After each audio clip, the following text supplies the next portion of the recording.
जय हिंद all of you. Welcome to my YouTube channel. आज मैं डिस्कस करूंगी न्यूमोनिया नामक बीमारी के बारे में। तो न्यूमोनिया जो है एक बहुत ही सीरियस, एक बहुत ही गंभीर बीमारी होती है जिसकी वजह से हर साल कई हजार बच्चों की मौत होती है। इवन कई सारे बुजुर्गों की भी मौत न्यूमोनिया की वजह से होती है। तो ये एक बहुत ही सीरियस बीमारी है जिसके लक्षण को लोग पहचान नहीं पाते हैं और इवन इसका नतीजा ये भी होता है कि लोगों की मौत तक हो जाती है।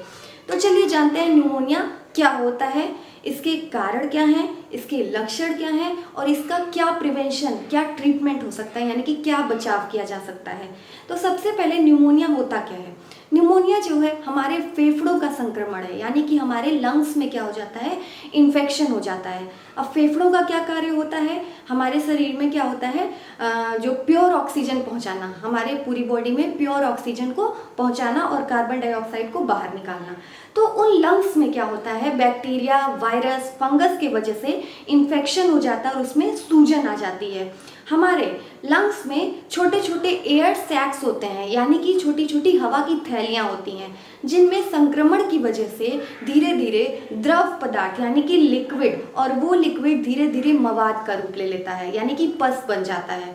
तो हमारे फेफड़ों में धीरे धीरे क्या हो जाता है, मवाद बन जाता है, जिससे हमें सांस लेने में क्या होती है, तकलीफ होती है। तो ये होता है न्यूमोनिया, जिसमें क्या होता है, हमारे लंग में यानी कि हमारे फेफड़ों में सूजन यानी कि इन्फ्लेमेशन हो जाती है और उसमें मवाद बन जाता है। ये एक फेफड़े से दूसरे फेफड़ों में भी हो सकता है, और जब दोनों में हो जाता है तो यहाँ पे ये बहुत ही गंभीर बीमारी का रूप ले लेता है।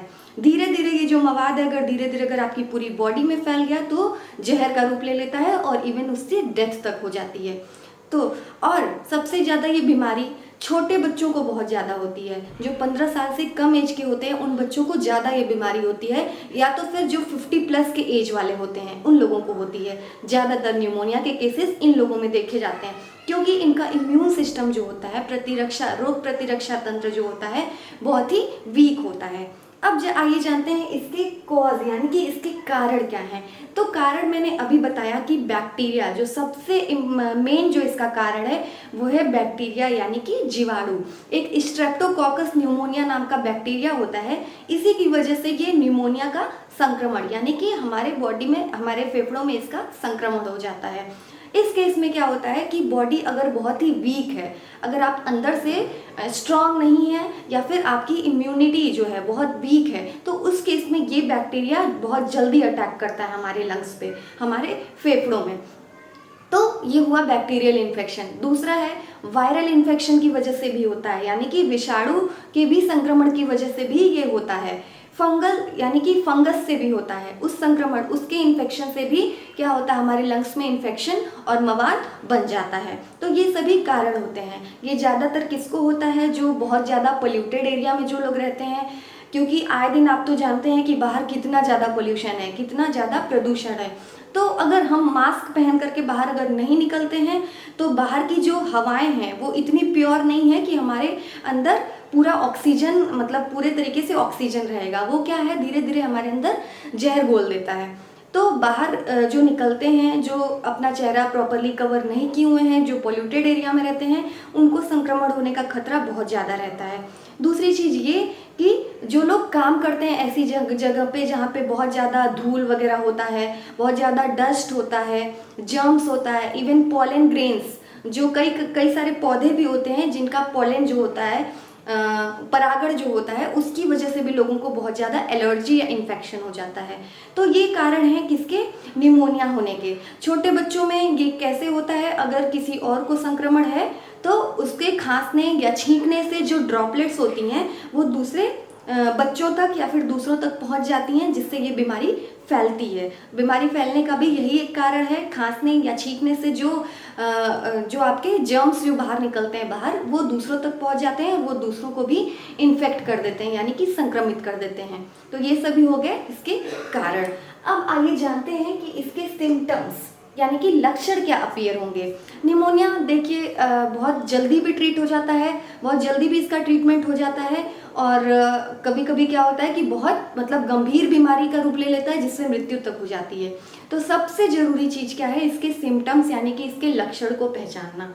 इसके लक्षण क्या है, जैसे मैंने बताया कि आपके फेफड़ों में क्या हो जाएगा, इन्फेक्शन हो जाएगा, जिससे सांस लेने का जो प्रॉपरली आपको सांस लेने में कठिनाई होगी, डिफ़िकल्टी होगी ब्रीदिंग में, सांस लेने में, खांसी बहुत ज़्यादा आएगी और कफ वाली खांसी बहुत ज़्यादा आएगी। अगर आपको खांसी ऐसी होती है उसके साथ खून आता है, बलगम आता है, तो ये इसके क्या होते हैं, सिम्टम्स होते हैं, यानी कि लक्षण होते हैं। फीवर अगर बहुत लगातार आपको आ रहा है, खांसी लगातार आ रही है, नोजिया, वॉमिटिंग, अगर आपको बहुत ज़्यादा उल्टियाँ हो रही हैं, हेडेक, सर में दर्द हो रहा है, तो ये सभी किसके कारण होते हैं, इसके न्यूमोनिया के कारण होते हैं। छोटे बच्चे भी, उनकी जो सांस लेने में उनको बहुत तकलीफ होती है, बहुत खांसी आती है, और बच्चे क्या है, जल्दी वॉमिटिंग कर देते हैं, यानी कि उल्टी भी कर देते हैं। तो ये सभी होते हैं सिम्टम्स जिसको मतलब शुरुआती दौर में ही पहचाना जाए, और जितना जल्द से जल्द हो सके अगर आपको ये लक्षण अपीयर होते हैं तो किसी भी नज़दीकी डॉक्टर से आपको कांटेक्ट जरूर करना चाहिए। और ये निमोनिया होता कब है, ये वैसे तो हर ही सीज़न में होता है, लेकिन ज़्यादातर तब होता है जब सीज़न चेंज होता है। जब सीज़न चेंज होता है, सपोज़ गर्मी के बाद अगर अचानक बरसात, तो बरसात से थोड़ा क्या हो जाता है, मौसम ठंडा हो जाता है। तो जब भी सीज़न चेंज होता है उस केस में निमोनिया बहुत तेज़ी से होता है। और मैंने बताया कि ये ज़्यादातर छोटे बच्चों में होता है जिनकी इम्यूनिटी बहुत वीक होती है, और दूसरा बुजुर्गों में, यानी कि 50 या 60 प्लस एज के जो होते हैं उनको होता है।